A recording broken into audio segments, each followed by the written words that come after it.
सभी देशवासियों, प्रदेशवासियों एवं रुड़की वासियों को मेरा सादर नमस्कार। आज हम बात करेंगे उस संघर्ष की जिसने पूरे विश्व की राजनीति को हिला दिया। What's happening here? Iran.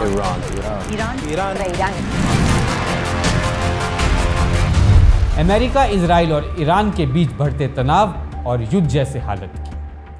सबसे पहले बात करेंगे युद्ध के कारण और इतिहास की। ईरान में 1979 की क्रांति के बाद जब रुहुल्लाह खुमैनी सत्ता में आए, तब से अमेरिका और ईरान के रिश्ते खराब हो गए। ईरान में 1979 की इस्लामिक क्रांति एक विशाल जन विद्रोह था जिसने पश्चिमी देशों द्वारा समर्थित शाह मोहम्मद रज़ा पहलवी के राजतंत्र को उखाड़ फेंका और उसकी जगह अयातुल्लाह रुहुल्लाह खुमैनी के नेतृत्व में एक इस्लामी गणराज्य की स्थापना की।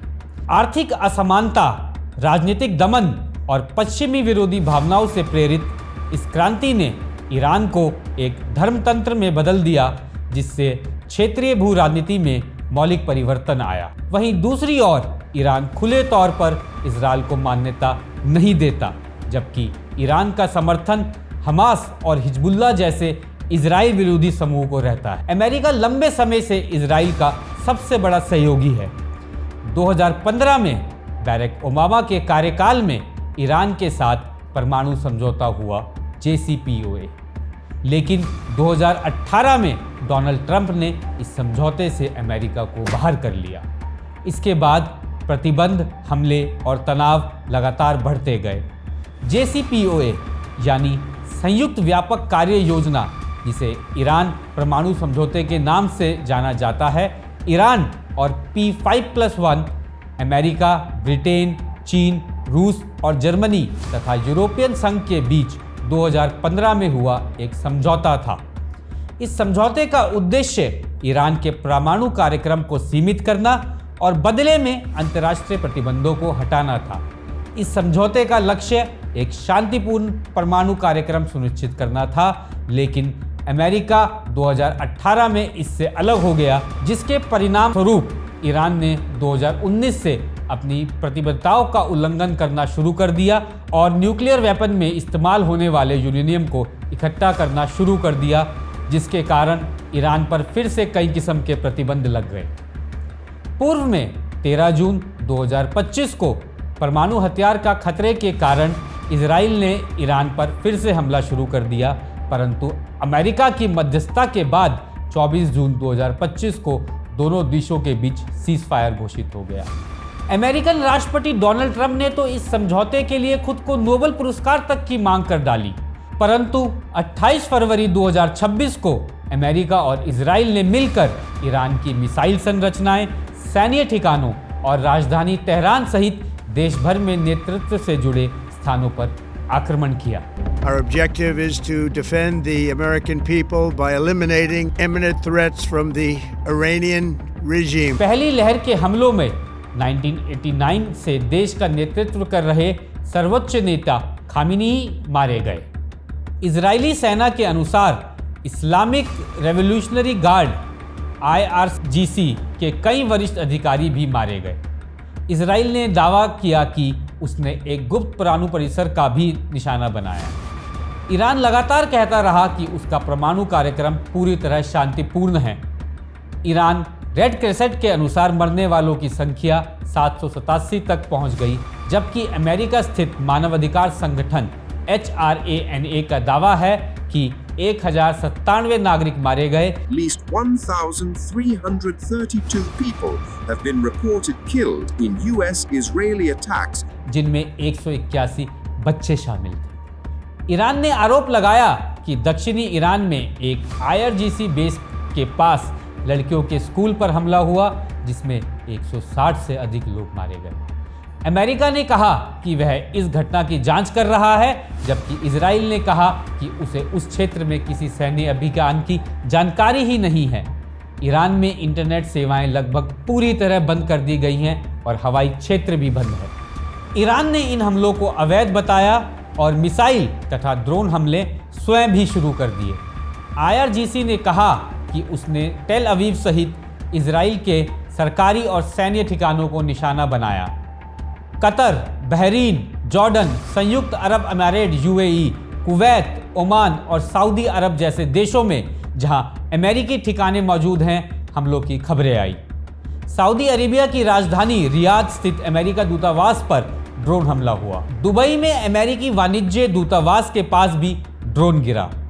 ब्रिटेन के रक्षा मंत्रालय के अनुसार साइप्रस में एक ब्रिटिश सैन्य अड्डे पर भी ड्रोन हमला हुआ। अमेरिकी सेटकॉम के अनुसार सोमवार तक 6 अमेरिकी सैनिक मारे गए थे और 18 घायल हुए। अब बात करते हैं कि अमेरिका और इजराइल ने ईरान पर हमले के क्या कारण बताए। इजराइल के रक्षा मंत्री ने इसे प्रीएम्प्टिव स्ट्राइक बताया, जिसका उद्देश्य इजराइल के खिलाफ खतरे को समाप्त करना था। अमेरिकी विदेश मंत्री ने कहा कि अमेरिका को इजरायली कार्रवाई की जानकारी थी और संभावित ईरानी हमलों को देखते हुए उसे भी प्रीएम्प्टिव कदम उठाना पड़ा। इजराइल और अमेरिका 1979 की इस्लामिक क्रांति के बाद ही से ईरान के कट्टर विरोधी रहे हैं। ईरानी नेतृत्व से लगातार इजराइल के विनाश की बात कही है और अमेरिका को अपना सबसे बड़ा दुश्मन बताया है।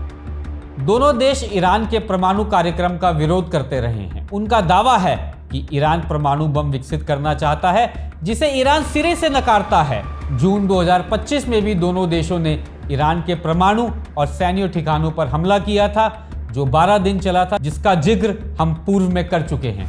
अमेरिकी राष्ट्रपति डोनाल्ड ट्रंप ने कहा कि ईरान ऐसी मिसाइलें विकसित कर रहा है जो भविष्य में अमेरिका तक पहुंच सकती हैं। हालांकि अमेरिकी खुफिया आकलन ने इसकी पुष्टि नहीं की है। आक्रमण का कारण ईरान में चल रहे आंतरिक असंतोष को भी बताया जा रहा है, जो कि महंगाई, बेरोजगारी व अन्य प्रतिबंधों के कारण चल रहा है।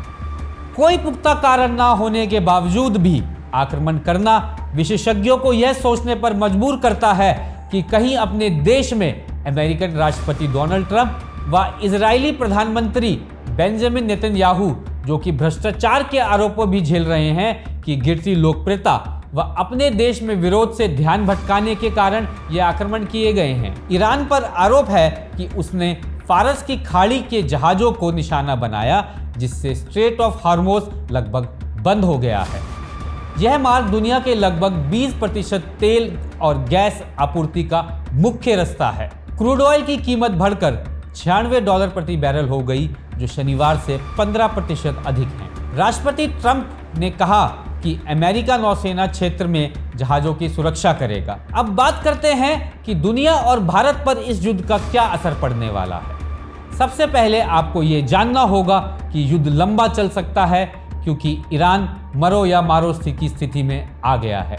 अपने डिसेंट्रलाइज्ड डिफेंस सिस्टम यानी मोज़ेक डिफेंस सिस्टम और बैलिस्टिक मिसाइलों के साथ ईरान अब बदले पर उतर आया है और अब वह आओ देख रहा है ना ताओ, और ना ही कोई रेड लाइन है।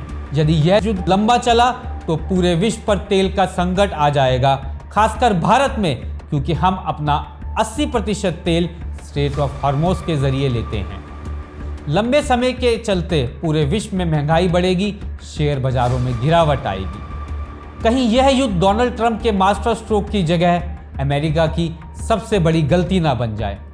दोस्तों, हमें इस युद्ध से यह भी सीखना चाहिए कि हमें ऐसा नेता नहीं चुनना चाहिए जो अपनी सत्ता बचाए रखने के लिए व अपनी लोकप्रियता बनाए रखने के लिए कुछ ऐसे निर्णय ले लें जिससे हमारा देश या पूरा विश्व पीड़ित हो जाए।